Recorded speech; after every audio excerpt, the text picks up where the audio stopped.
Hello everyone, welcome to channel learn with ease. आज हम solve करेंगे डेप्रिसिएशन चैप्टर से question number 11 and 12। Chapter 15 TS Grewal की book से class 11 accounts. Online classes, online tuitions के लिए आप मुझे स्क्रीन पर दिए गए नंबर पर व्हाट्सएप कर सकते हो अपना नाम और क्लास। और आप अगर सॉल्यूशन ढूंढ रहे हो टीएस ग्रेवाल और डीके गोयल बुक से, तो चैनल के होम टैब पर क्लिक करो, सभी सॉल्यूशंस अपलोडेड मिलेंगे। पोस्ट सेक्शन में एमसीक्यूज मिलेंगे क्विज की फॉर्मेट में, और एमसीक्यूज के सॉल्यूशन है शॉर्ट्स में। साथ ही आप इस सॉल्यूशन को इंग्लिश और हिंदी दोनों ही लैंग्वेज में सुन सकते हो। उसके लिए आपको बस ये सेटिंग का बटन प्रेस करना है और ऑडियो ट्रैक से इंग्लिश या हिंदी को सेलेक्ट करना है। तो बहुत कुछ है चैनल पर, विजिट द चैनल। अच्छा लगे तो शेयर और सब्सक्राइब जरूर करना। क्वेश्चन नंबर 11 में आपको दिया है कि मधुकर लिमिटेड ने मशीन खरीदी। कुछ खरीदी है, कुछ बेची है। स्ट्रेट लाइन मेथड से डेप्रिसिएशन लगेगा 5% पर एनम। मशीनरी अकाउंट बनाना है 4 इयर्स के लिए। तो कैसे करें? सबसे पहले आपने मशीन खरीदी 2,40,000 की, जिसको लगाने का खर्च किया आपने 10,000। तो ये स्टार्टिंग का खर्चा, इसकी कॉस्ट में ही आप ऐड करोगे तो टोटल ये मशीन हो गई 2,50,000 की, जो कि खरीदी आपने 1 अप्रैल 2021 को। डेप्रिसिएशन लगाना है 5% पर एनम के हिसाब से।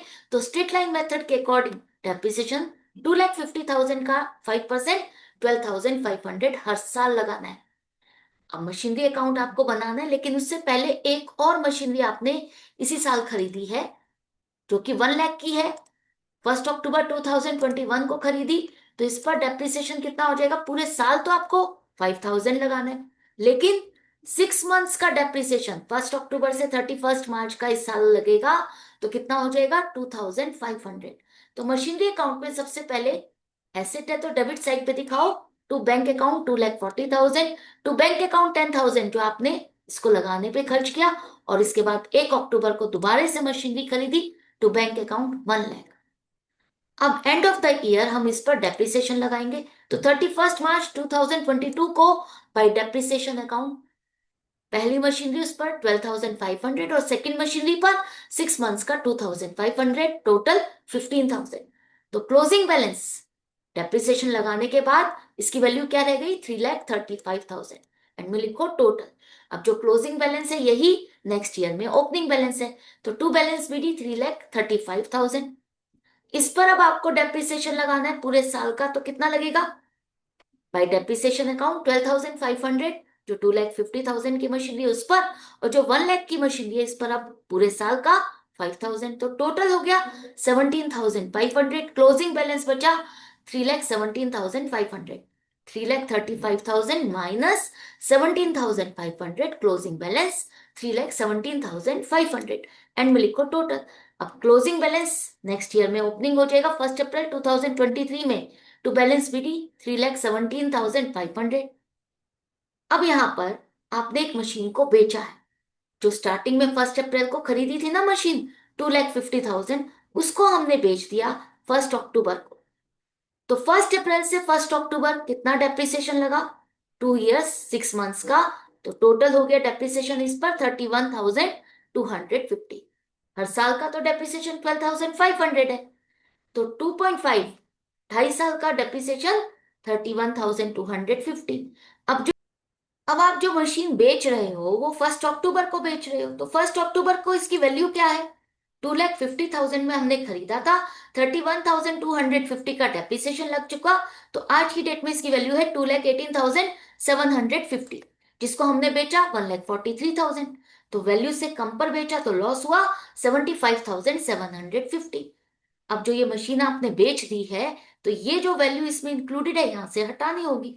हटाएं कैसे? क्या डायरेक्टली बाय सेल लिखें? नहीं, आपको दिखाना है कि आपने कौन सी डेट को बेचा। 1 अक्टूबर 2023 को कितना पैसा मिला? By bank account 1,43,000। और लॉस हुआ है तो by P and L account 75,750।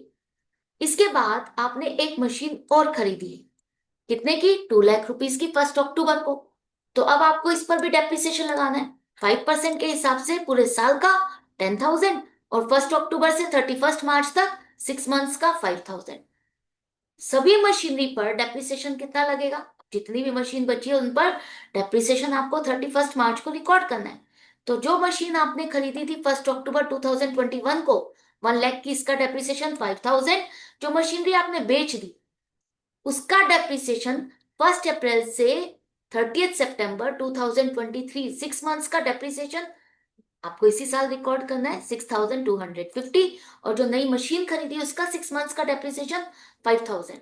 तो टोटल डेप्रिसिएशन 16250 31 मार्च को आप रिकॉर्ड करोगे। लेकिन उससे पहले डेबिट साइड पे दिखाओ आपने मशीनरी खरीदी है, तो टू बैंक अकाउंट 2 लाख, और 31 मार्च को बाय डेप्रिसिएशन अकाउंट 16250। इसके बाद जो बैलेंस बचा 317,500 प्लस 2 लाख माइनस ये सब कुछ करने के बाद आपके पास क्लोजिंग बैलेंस आ रहा है 2,82,500। ये ओपनिंग बैलेंस है नेक्स्ट ईयर के लिए, तो लिखो टू बैलेंस बीटी 2,82,500। अब डेप्रिसिएशन लगाओ, तो डेप्रिसिएशन जो बाकी सारी मशीनरी बच गई है कितना लगेगा, 5,000 प्लस 10,000। दो मशीन बची है ना अब आपके पास, दो मशीन जो बची है, एक तो 1 लाख वाली और एक 2 लाख वाली, यही दो मशीन बची है। तो इन दोनों का डेप्रिसिएशन 5,000 और 10,000 15,000, एंड में लिखो क्लोजिंग बैलेंस 2,67,500, टोटल 2,82,500। अब जो आपकी मशीन का बैलेंस है 1 अप्रैल 2025 को वो कितना है, 2,67,500। आई होप ये क्वेश्चन आपको समझ में आ गया, डिफिकल्ट नहीं है ना। अब इसके बाद देखो क्वेश्चन नंबर 12 में, यहां पर भी मशीनें खरीदी हैं बेची हैं, सबको आपको मशीनरी अकाउंट में दिखाना है। डेप्रिसिएशन लगेगा स्ट्रेट लाइन मेथड से।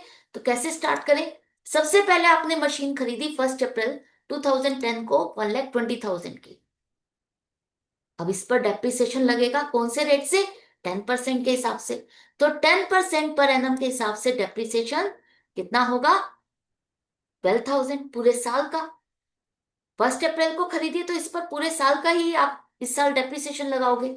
इस साल आपने एक और मशीनरी खरीदी है 1 अक्टूबर 2010 को 50,000 की, तो इस पर डेप्रिसिएशन पूरे साल का तो 5,000, और 1 अक्टूबर से 31 मार्च 6 मंथ्स का 2,500।